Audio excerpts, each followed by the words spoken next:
নমস্কাৰ, জয় জগন্নাথ। আগতে আমি দুটা ক্লাছ কৰিলোঁ। আশা কৰোঁ আপোনালোকে দুইটা ক্লাছত কিছু জ্যোতিষৰ বিষয়ে অনুধাৱন কৰিব পাৰিছে। আজি আমি দ্বিতীয় চেপ্টাৰটো শেষৰ পিছত আমি এতিয়া দেখাম তৃতীয় চেপ্টাৰত গ্ৰহৰ দৃষ্টি। গ্ৰহৰ দৃষ্টি বুলি ক'লে এনেকুৱা যে আমাৰ মানুহবিলাকে যেনেকৈ চাই গ্ৰহবিলাকেও ব্ৰহ্মাণ্ডখন চাই থাকে বুলি আমি ধৰোঁ।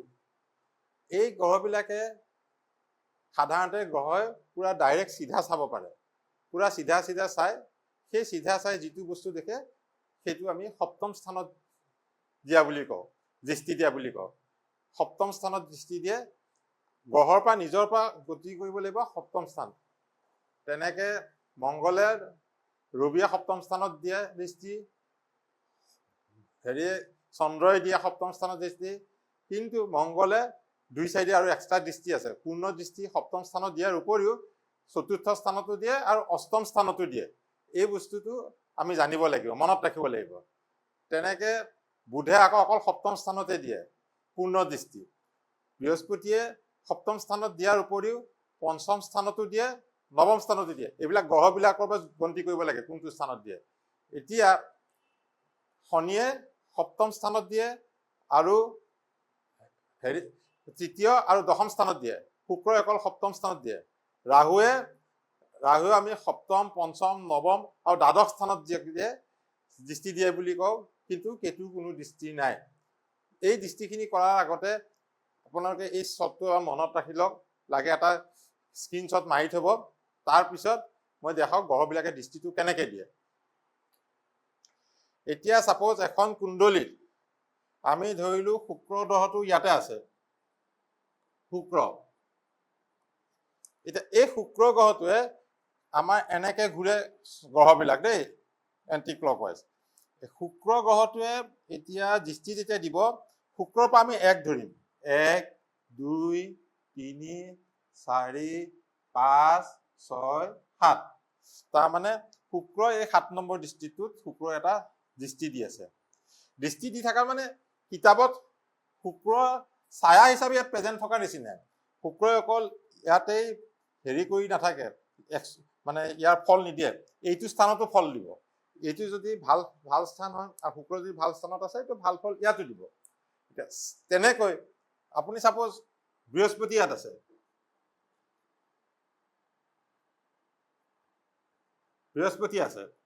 বৃহস্পতিৰ পৰা আমি এতিয়া গন্তি কৰিম 7 নম্বৰ স্থান ক'ত।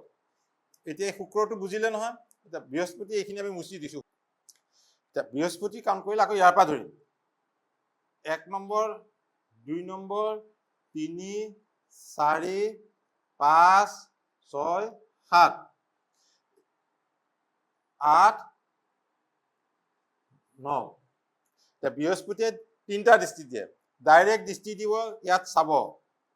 আকৌ বৃহস্পতিয়ে আপোনাৰ ইয়াৰ পৰা আকৌ 5 নম্বৰ স্থানত দিব। 5 নম্বৰ স্থানটো এইখিনি পাইছে, 1, 2, 3, 4, 5। ইয়াৰ পৰা এটা এনেকে দৃষ্টি দি চাব থাকিব। এই গ্ৰহত এই জেগাখিনিৰো ফল দিব। তাৰপৰা ইয়াৰ পিছত আকৌ 9ম স্থানতো দিবগৈ। বৃহস্পতিৰ পৰা 9 নম্বৰ স্থানত এনেকে দিব। এই 3টা দৃষ্টি। বস্তুটো বুজিছে নহয় কেনেকে দৃষ্টিটো দিয়ে। এতিয়া আপোনালোকক মই কৈছো মংগলৰ।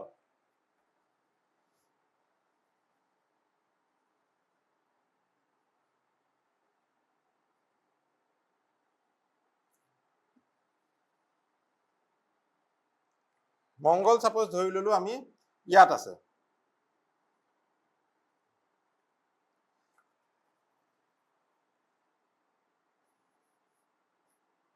মংগল আছে ইয়াত। তেতিয়া আমি এই বৃহস্পতিৰ পৰা জোখাখিনি আমি মুচি দিছো দেই, কাৰণ কনফিউজ হৈ যাব আপোনালোকে দুটা 3টা আখৰ দেখিলে। সেইবিলাক আপোনালোকে মনতে গন্তি কৰি পেলাই কৰিব লাগিব যেতিয়া কাম কৰিব। এতিয়া শিকিবৰ কাৰণে মই আপোনালোকক শিকাই আছো। এতিয়া মংগলৰ দৃষ্টি চাওঁতে আমি মংগলৰ পৰা ধৰিব লাগিব 1 নম্বৰটো।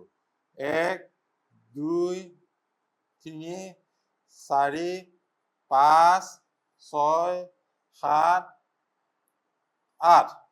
এতিয়া মংগলে প্ৰথমতে আমি কৈছো 4ৰ্থ স্থানত দৃষ্টি দিয়ে। তাৰমানে মংগলে 1, 2, 3, 4 এই 4 নম্বৰ স্থানত দৃষ্টিটো দিব এটা। তাৰমানে এই 4 নম্বৰ স্থানতো মংগলৰ এটা ছায়া ইয়াত প্ৰেজেণ্ট আছে। এই দৃষ্টি দিয়া মানে ইয়াত একশ্যন কৰিব এই স্থানটোত। তাৰ পৰা মংগলে 7 নম্বৰ দৃষ্টি দিব, আৰু 7 নম্বৰ দি উঠি আকৌ মংগলে 8 নম্বৰ দিব। এই দৃষ্টিখিনি ভাল দৃষ্টিও হ'ব পাৰে, বেয়া দৃষ্টিও হ'ব পাৰে, সেইটো আমি পিছত আলোচনা কৰিম। কিন্তু এইখিনি দৃষ্টি দিয়ে। আমি যেতিয়া সৰণীখন আপোনালোকে চাব, এই দৃষ্টিবিলাকৰ বহুত ইম্পৰ্টেঞ্চ দিব লাগিব, কাৰণ এইবিলাকে বহুত কাম চেঞ্জ কৰি দিয়ে, মানে কেতিয়াবা বচাই দিয়ে, কেতিয়াবা বিপদত পেলাই দিয়ে। এই গোটেইখিনি আপোনালোকে পিছত গম পাব, কিন্তু দৃষ্টিখিনি আগতে জানক।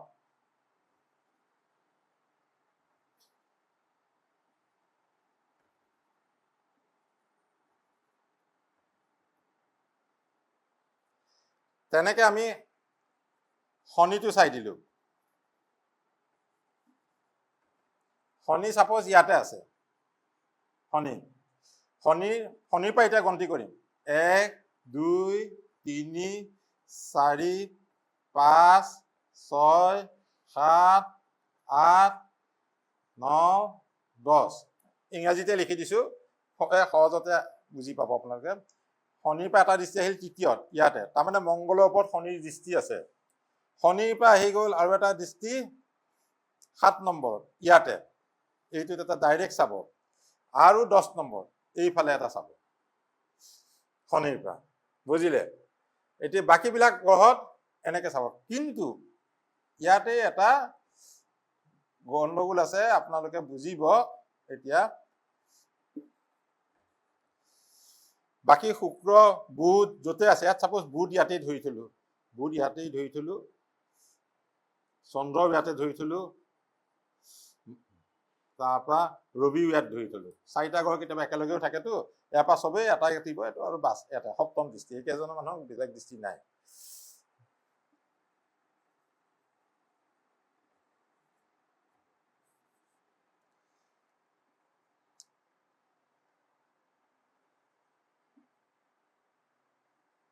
এতিয়া আমি ৰাহু চাম। এতিয়া ৰাহু গ্ৰহ, এইবিলাক গ্ৰহ চব এণ্টি ক্লকৱাইজ ঘূৰে। ৰাহু আৰু কেতু, যদি ৰাহু ইয়াতে থাকে, তাতে আপোনাৰ কেতুও থাকিব। আপোনাৰ এইটো হ'ল যদি অষ্টম স্থান, ইয়াতে আপোনাৰ দ্বিতীয় স্থানত কেতুও থাকিব, সদায় সপ্তম স্থানত থাকে। ৰাহুৱে দৃষ্টি যেতিয়া দিয়ে, এতিয়া আমি এতিয়া গন্তি কৰিব লাগিলে 1 1 2 3 এনেকে কৰিলোহেঁতেন, যেনেকে ইয়াত 1 2 এনেকে নহব। ৰাহু আপুনি গন্তি কৰিব লাগিব 1 2 3 4। ৰাহুৱে এনেকে ঘূৰে সদায়। ৰাহুৱে চক্ৰটোত এইখিনি যেতিয়া ৰাশি শেষ হ'ব, আপোনাৰ কুম্ভ ৰাশি মকৰ ৰাশিলৈ এইফালে আহিব, এই মকৰ ৰাশিলৈ ইয়ালৈ আহিব।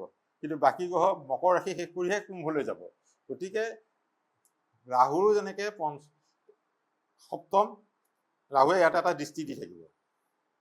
তাৰপিছত ৰাহুৱে 1 2 3 4 5, 5 নম্বৰটো ইয়াত পৰিলে আহিল, ইয়াতে এটা দৃষ্টি দিব। তাৰ পৰা এটা নৱম যেতিয়া পৰিব, 1 2 3 4 5 6 7 8 9, এই নৱমত গৈ পেলাই আপোনাৰ পৰিলেকে এটা ৰাহুৰ দৃষ্টি। তাৰমানে মংগলৰ ওপৰত শনিৰ দৃষ্টিও আছে, ৰাহুৰ দৃষ্টিও আছে। গম পাইছে নহয়? এতিয়া ইয়াৰ পৰা 9, তাৰপৰা 10 11 12, ৰাহুৱে এটা 12 নম্বৰ ঘৰটোও দেখে। ৰাহুৰ পৰা 12 নম্বৰ ঘৰটো এইটো, যিহেতু ৰাহু ইফালে আহিব, তেতিয়া ৰাহুৰ পৰা 2 নম্বৰ ঘৰ এইটো, 12 নম্বৰ এইটো, ৰাহুৰ পিছত। গতিকে এইটোও এটা থাকে। ৰাহু এইকেইটা দৃষ্টি আছে। এই দৃষ্টিকেইটা আপোনালোকে যেতিয়া চাব, সৰণি যেতিয়া ফলিত কৰিব পাৰিব, যেতিয়া সৰণি এখন চাই কিবা এটা আইডিয়া ল'ব, গ্ৰহবিলাকৰ দৃষ্টি আছে নাই। কিছুমান গ্ৰহৰ দৃষ্টিয়ে আপোনাক বচাব, কিছুমান গ্ৰহৰ দৃষ্টিয়ে আপোনাক কৰ্মক্ষেত্ৰতে হওক, সাংসাৰিক জীৱনতে হওক বহুত বিপদত পেলাব। গতিকে এই দৃষ্টিখিনি আপোনালোকে ভালকে চাই ল'ব। এতিয়া দৃষ্টিখিনি চোৱাৰ আগতে আমি লগ্নখনত কি বস্তু নাচাওঁ। লগ্নখনত আপোনাৰ কিছুমান স্থান আছে। লগ্ন স্থান যিকেইটা কেন্দ্ৰত পৰে, প্ৰথম চতুৰ্থ, লগ্ন স্থানটো প্ৰথম বুলি থয়। প্ৰথম, চতুৰ্থ, সপ্তম আৰু দশম স্থান, এইকেইটা হ'ল কেন্দ্ৰ স্থান। এইকেইটা এটা পূৰ্ণ বুলি, এই স্থানকেইটা বল, এইকেইটা কেন্দ্ৰ স্থান, এইকেইটা সদায় মানুহৰ ভাল স্থান, শুভ স্থান। আৰু কোন মানে পঞ্চম আৰু নৱম। তাৰমানে এতিয়া মই আপোনাক দেখাই দিলো, এইখনত আমি ধৰি ললো লগ্ন, ইয়াতে এইটো লগ্ন, এই লগ্নটো দেখালেগে আপুনি এইটোত 1 নম্বৰ দি দিলে। মই যেনেকৈ দিবলৈ কৈছিলোঁ, লগ্নৰ পৰা চতুৰ্থ স্থানটো কেন্দ্ৰ, এইটো 2, 3, 4, এইটো হ'ল কেন্দ্ৰস্থান। মই এতিয়া দিছোঁ, আপোনালোকে লিখিব কেন্দ্ৰস্থান হ'ল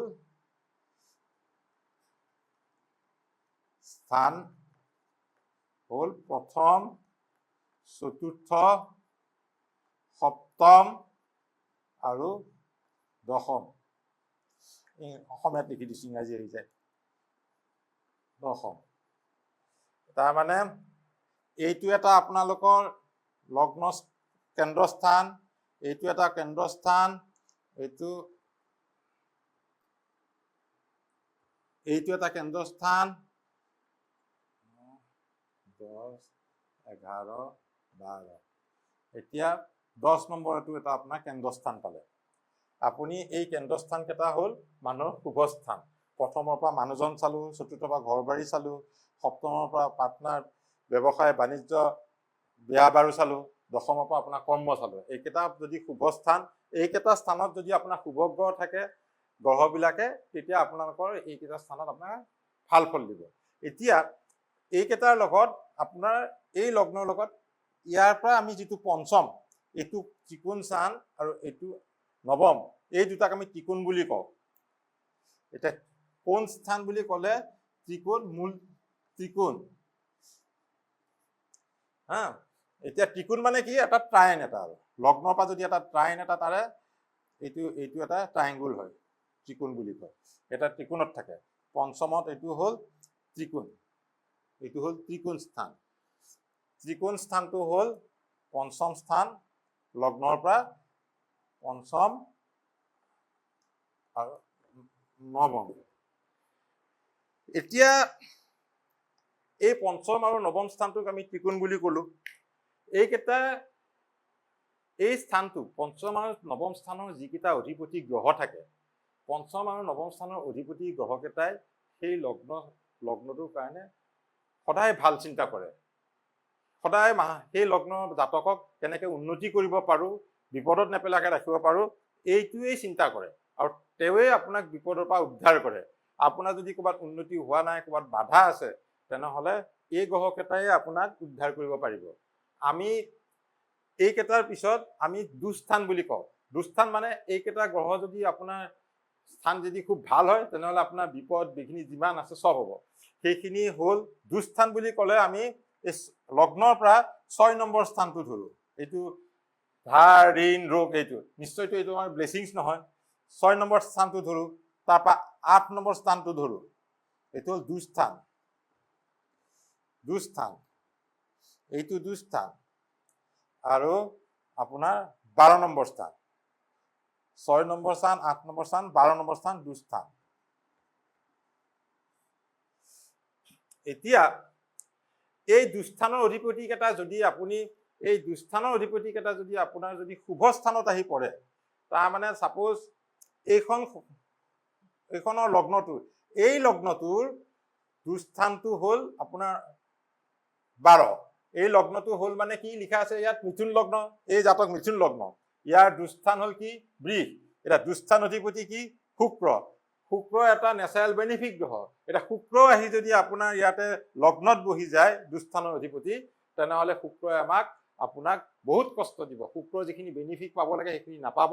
শুক্ৰই আপোনাক লগ্ন স্থানটোত আপোনাৰ পীড়াকাৰক কৰি পেলালে। দ্বাদশ স্থানৰ অধিপতি হৈ যিহেতু থাকিব, পীড়াকাৰক হোৱাৰ কাৰণে আপোনাক শুক্ৰই যদি আপোনাক অলপ হেৰিও দিয়ে, এই আপোনাক ধৰক গান বাজনা এনেকুৱা বা চৌখিন কৰে, কিন্তু আপোনাক বেমাৰ আজাৰ, শুক্ৰৰ ফালৰ পৰা যিবোৰ বেমাৰ আজাৰ হয়, কেতিয়াবা শুক্ৰ আহি গ'লে ডায়েবেটিছ বেমাৰ মই পিছত জনাম।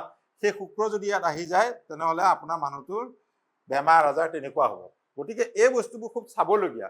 তাৰমানে এটা শুক্ৰ যদি লগ্নত বহে, তেনেহ'লে আপোনাৰ কিতাপবিলাক পঢ়িলে ক'ব লগ্নত শুক্ৰ থাকে বিৰাট ভাল, বিশাৰদ হয়, অমুক হয়, তমুক হয়, ৰজা হয়, বিৰাট সুশীল হয়, গোটেইখিনি ক'ব। কিন্তু আমিতো সেই শুক্ৰ মোৰ কুণ্ডলীখনৰ কোনটো ভাৱৰ অধিপতি সেইটোতো আমি গম নাপাওঁ।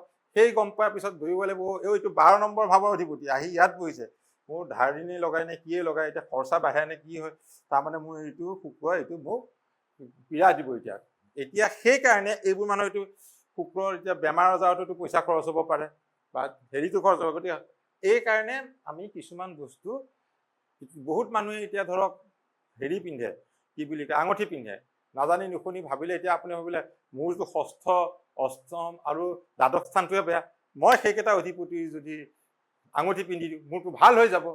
এইটো নহয়। এইকেইটা যদি আপুনি আঙুঠি পিন্ধে আপোনাৰ জীৱনত সেই দুখ কষ্ট আৰু বাঢ়ি যাব। সেইবিলাক জেমষ্টন ফটকে নাজানি নুশুনি আপোনালোকে পিন্ধিব নালাগে। আৰু জেমষ্টন পিন্ধিবলৈ গ'লেও আপোনালোকৰ চাই চিতি পিন্ধিব লাগে।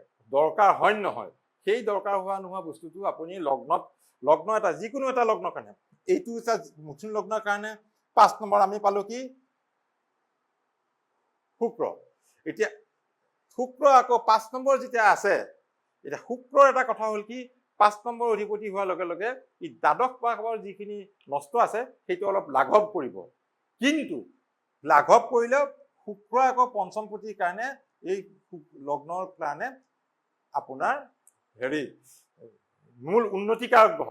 কিন্তু তেতিয়া আপুনি লগ্নৰ পৰা পঞ্চম স্থানৰ কাৰণে পঞ্চম অধিপতি যিটো আপোনাক উন্নতি কৰিব, দ্বাদশ স্থানটো যেতিয়া শুক্ৰৰ যেতিয়া দ্বাদশ স্থানটো বেয়া ভাৱটো কমি যাব, কমি গ'লে লগ্নত যদি দৰকাৰ হয়, আপুনি যদি দেখিলে যে খুব দৰকাৰ হয়, তেতিয়া আপুনি এটা শুক্ৰৰ কাৰণে কিবা ষ্টন পিন্ধিব পাৰে। শুক্ৰৰ কাৰণে হীৰা পিন্ধে, ডায়মণ্ড পিন্ধে।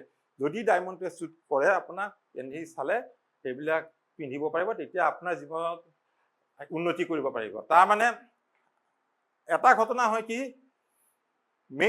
মেইন বস্তুটো হয় কি, চব গ্ৰহই আপোনাক ভাল নকৰে, মাত্ৰ আপোনাক এটা দুটা গ্ৰহে ভাল কৰে, সেই তিনিটা গ্ৰহে মানুহক ভাল কৰে। এটা 5 নম্বৰ ট্ৰাইন, এটা 9 নম্বৰ ট্ৰাইন আৰু লগ্নপতি আপোনাক হাৰ্ম নকৰে, লগ্নপতিয়ে ভাল কৰে। যদি লগ্নপতি গৈ পেলাই আপোনাৰ দুস্থান এটাত থাকেগে, তেনেহ'লে লগ্নপতি আপোনাক সিমানখিনি হেল্প কৰিব নোৱাৰিব পাৰে। তেতিয়া আপুনি লগ্নপতিৰ এটা ষ্টন ল'ব পাৰে। সেইটো হ'ল সাধাৰণতে আমাৰ কথা। কিন্তু যেতিয়াই তেতিয়াই যিকোনো ষ্টন পিন্ধিব নালাগে, এটা বা দুটা ষ্টনহে আপোনাৰ হয়তো দৰকাৰ হ'ব পাৰে গোটেই লাইফ লং। বোলে আজি অমুকৰ দশা পৰিছে, শনি ষ্টন এটা পিন্ধি দিয়ক, আপুনি পিন্ধি দিয়ক। সেইটো অষ্টমপতিৰ যদি শনি স্থানৰ যদি দুস্থানৰ যদি এটা পিন্ধি দিয়ে, আপোনাৰ মাৰক, সি আপোনাৰ কি বিপদত পেলাব ঠিক নাই। গতিকে এইবিলাক ভুল কেতিয়াও নকৰিব। আপোনালোকে যেতিয়া চাব, তেতিয়া পঞ্চমপতি আৰু নৱমপতি এইকেইটা কিবা অষ্টমপতি, দ্বাদশপতি বা ষষ্ঠপতি দুখে পাইছে নেকি, নে দুখ কমি আছে। যদি খুব জৰুৰী হয় তেনেহ'লে এইবিলাকৰ ষ্টন আপুনি পিন্ধিব পাৰে। সেইটোৱে আপোনাক উন্নতিকাৰক গ্ৰহ, জীৱনত উন্নতি কৰিব। আপোনাক পিছুৱাই টানিব পৰা গ্ৰহখিনিক ঠেলা হেঁচা কৰি এই দুটা গ্ৰহে আপোনাক উঠাই লৈ যাবগৈ। এই বস্তুখিনি আপোনালোকে জ্যোতিষত শিকি ল'ব। আৰু এনেই গৈ পেলাই আপুনি যিকোনো ষ্টন নিকিনিব, নিজৰ শৰীৰখন ভালকে বনাই ল'ব। আৰু এটা কৈছো, এতিয়া পঞ্জিকা মানে বহুতে বুজি পোৱা নাই, মানে কৈছে যে পঞ্জিকাত এইটো পেজ দেখাইছে। পঞ্জিকা মানে এতিয়া আজিৰ পঞ্জিকাত কিবা এটা চাইছো মানে আজি জন্ম হোৱা জাতকৰহে। আপোনালোকৰ পঞ্জিকাখন যদি 40 চনত 70 চনত জন্ম হৈছিলে, 70 চনত সেই পঞ্জিকা লাগে। গতিকে সেইটো নাথাকে, তাৰে পঞ্চাংগ এখন থাকে। আপোনালোকে আজিকালি এষ্ট্ৰ'চাইগাৰ বহুত এপ আছে, সেই এপত মাৰি দিলে আৰু ডেট অফ বাৰ্থ আৰু টাইম আৰু যিটো লোকেশ্যন, সেই লোকেশ্যন দি দিলে আপোনাৰ বাৰ্থ চাৰ্টখন বনাই দিব। সেইখন চাই পেলাই তেতিয়া আপুনি গম পাম, যদি কাৰেক্ট আছে তেতিয়া সেইটো আপুনি গম পাব। এতিয়া ইয়াৰ উপৰিও বাকী দুটা স্থানত 11 নম্বৰ স্থান আৰু 3 নম্বৰ স্থান, এই দুটাক উপচয় বুলি কয়। উপচয় একচুৱেলি শাস্ত্ৰ মতে দোষ যিবোৰ আছে, এই দোষৰ কাৰণে 3য় আৰু 6টো উপচয় কয়। কিন্তু 3য়ত পৰাক্ৰমো দিয়ে, ভাল গ্ৰহ দিলে পৰাক্ৰমো দিয়ে। আৰু আপোনাৰ 11 নম্বৰটো আপোনাৰ লাভকাৰক, আয়। ইয়াত যি গ্ৰহে পঢ়ক, ইয়াত যেতিয়া আপোনাৰ কিবা এটা গ্ৰহে পঢ়ক, মংগল, ই আপোনাক আয় দিব।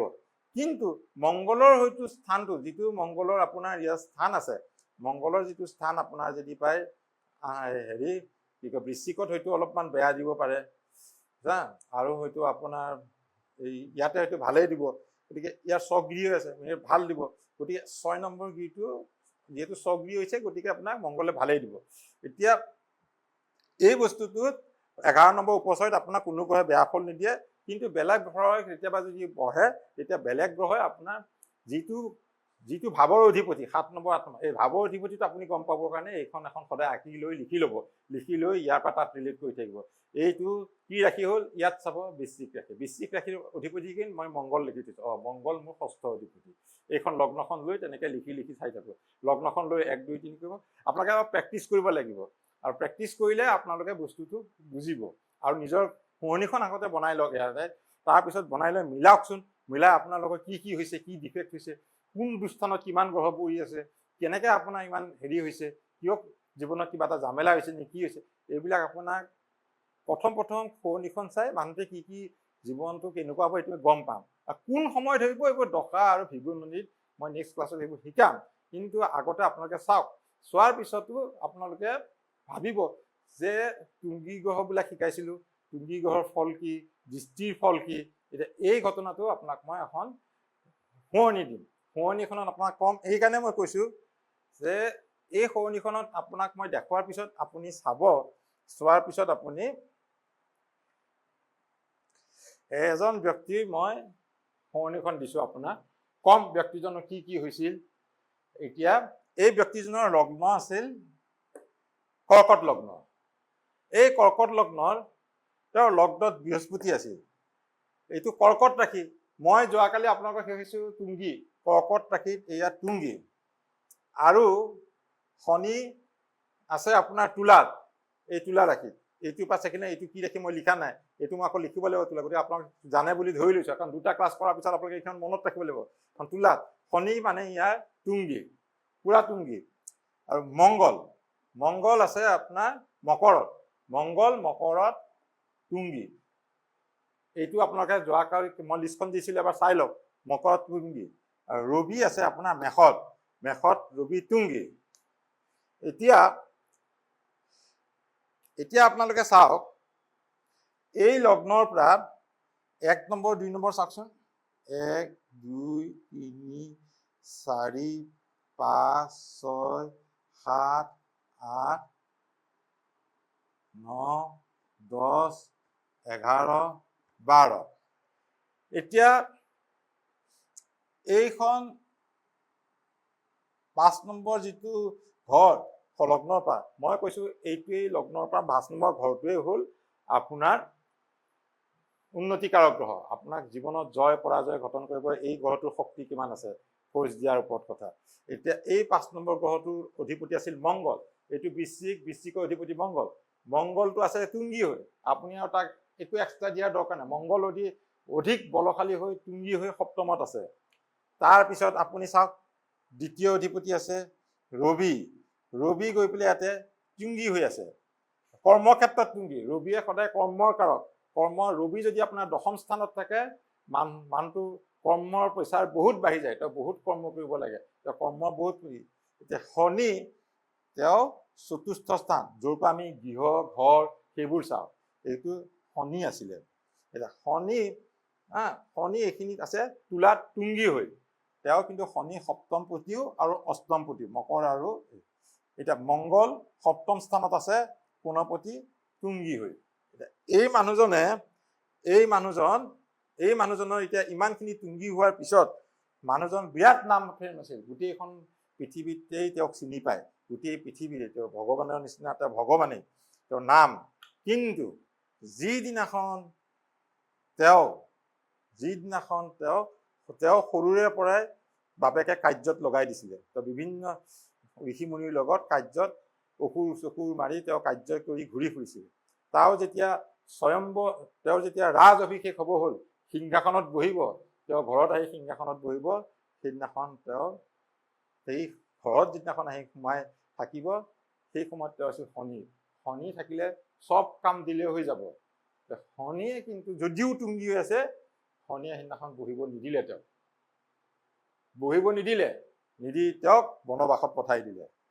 বনবাসত পঠাই দিয়াৰ পিছত বনবাসত কৰিলে কি, তেওঁ বৃহস্পতিৰ 7ম দৃষ্টিটো আছিলেই জায়াস্থানত।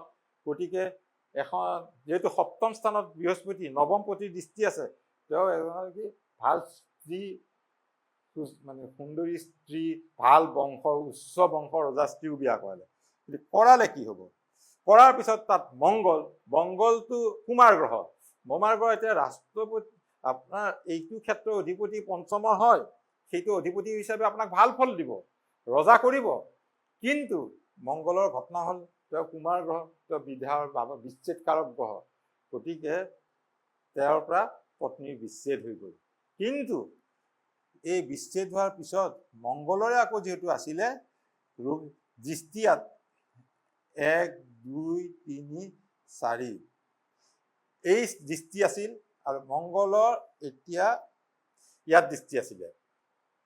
তাৰপিছত তেওঁ শত্ৰুসকলো পৰাভূত কৰি পেলাই তেওঁ আকৌ ৰজা হ'ব পাৰিলে। এতিয়া বৃহস্পতি লগ্নত আছিল, মানে বৃহস্পতি বিৰাট বলশালী হৈ গ'ল, বিৰাট বলশালী, সম্পূৰ্ণ ভাল। কিন্তু কুষ্ঠিখনত যদি আপুনি চায় বৃহস্পতি কিহৰ অধিপতি? ধনু। ধনু মানে কৰ্কটৰ পৰা যদি চায় এইটো ধনু। ধনুৰ অধিপতি মানে 1 2 3 4 5 6 নম্বৰ স্থান। 6 নম্বৰ স্থানৰ অধিপতি মানে কি? শত্ৰু স্থানৰ অধিপতি আছে লগ্নত, আৰু তেওঁৰ লগ্নত থকা মানে ডাঙৰ কৰি দিছে। গতিকে তেওঁৰ শত্ৰু ডাঙৰ শত্ৰু, সৰু সুৰা শত্ৰু নহয়, একদম ডাঙৰ শত্ৰু। কিন্তু ডাঙৰ শত্ৰুজনক বধ কৰিব লাগিব। কৰ্মস্থানত মংগল সেনাপতি আছে, তেওঁ দৃষ্টি দি আছে। যদিও তুমি শত্ৰু আছে, সেই শত্ৰুক মংগলে বধ কৰিব। তেওঁ তুংগী, তেওঁ সেনাপতি সেই জীৱনত সেই শত্ৰুক ভুগিবলৈ সেনাপতি। লাষ্টত মংগলৰ সহযোগত মংগল গ্ৰহৰ আশীৰ্বাদত জাতকে শত্ৰুক পৰাভূত কৰি আপোনাৰ ৰবি ৰাজকাৰ্য ৰজাৰ সিংহাসনত বহিল। এতিয়া এই মানুহজনৰ চাওকচোন, পঞ্চমপতিৰ কাৰণেতো আপুনি যদি বৃহস্পতি পঞ্চমপতিৰ কাৰণে মংগল আঙুঠি পিন্ধাব জানো পাৰে, অলৰেডি যদি আপুনি পাৱাৰ দিয়ে থৈছে, পাৱাৰৰ কাৰণে তেওঁ বিচ্ছেদো হ'ল, তেওঁ স্ত্ৰী আঁতৰি গ'ল। আকৌ বৃহস্পতিক যদি পাৱাৰ দিয়ে নৱমপতি হিচাপে, তেওঁ শত্ৰুও ডাঙৰ কৰিব, ভাগ্য ডাঙৰ কৰিব ঠিকেই, শত্ৰুটো ডাঙৰ কৰিব। সেই শত্ৰু ডাঙৰ কৰাৰ কাৰণে মানুহজনকতো একো আঙুঠিও নালাগে, দিবও নোৱাৰে আপুনি। গতিকে এনেকুৱা ধৰণৰ এটা ক্ৰিটিকেল বস্তু আপোনাৰ এই লগ্নত আপুনি চাই বুজি পাওক। এই লগ্নখনৰ এইখিনি ৰাশি চক্ৰ কাৰ আপোনালোকে গম পাইছেনে? এতিয়া এইখনেই হ'ল আমাৰ প্ৰভু ৰামচন্দ্ৰৰ। এই 4টা আশীৰ আমি ৰামচন্দ্ৰৰ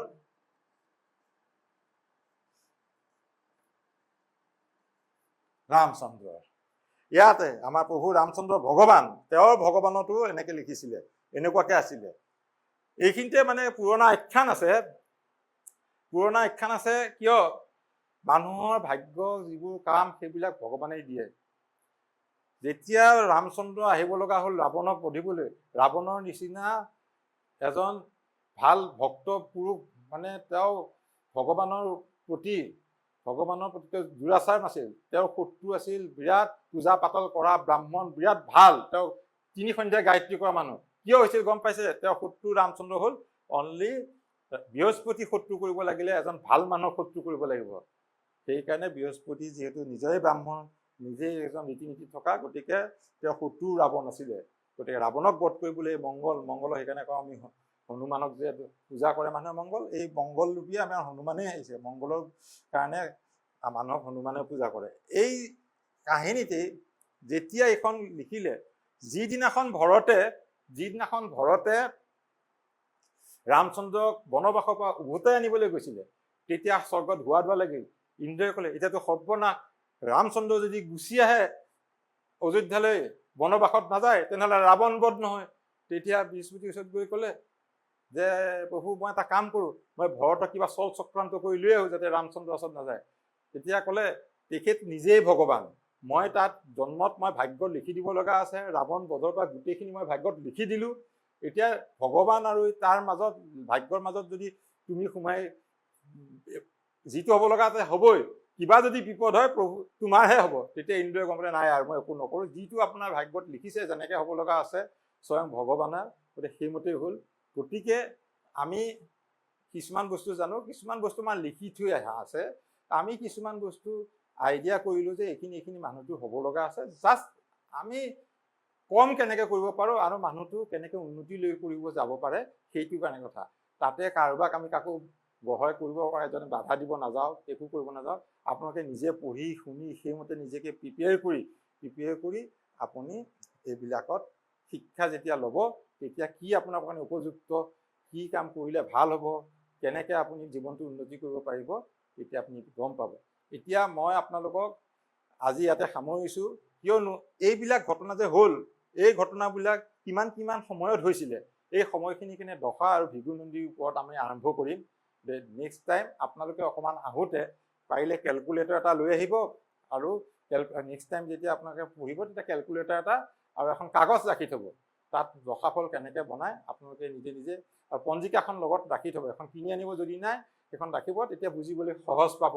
কাৰণ মোক বেলেগ আৰু কোনো কিতাপ মোক ইয়াৰ দৰকাৰ নাই, কিবা কিতাপ কিনিব লাগে, পঞ্জিকাৰ পৰাই মই দেখাই দিম, আপোনালোকে তাৰ পৰাই ক'ব। সেইখনতে আমাৰ চব আছে বস্তু, এবাৰ জানি লওক। গতিকে আপোনালোকৰ ভৱিষ্যত জীৱনৰ উন্নতি কামনা কৰি মই আজি অধ্যায় ইমানতে সামৰিলোঁ। আপোনালোকৰ যদি খোকোজা আছে, আমি যেতিয়া গুগল ক্লাছ কৰিম জনাব, নহ'লে কমেণ্টত আমাক জনাব। আমি কমেণ্টত চাই পেলাই সেইমতে যিমানখিনি পাৰোঁ আপোনাৰ খোকোজা দূৰ কৰিবলৈ চেষ্টা কৰিম। আৰু তাৰোপৰি আপোনালোকে যদি ভিডিঅ'টো চাই ভাল পায়, তেনেহ'লে লাইক, শ্বেয়াৰ আৰু ছাবস্ক্ৰাইব কৰিব। ধন্যবাদ।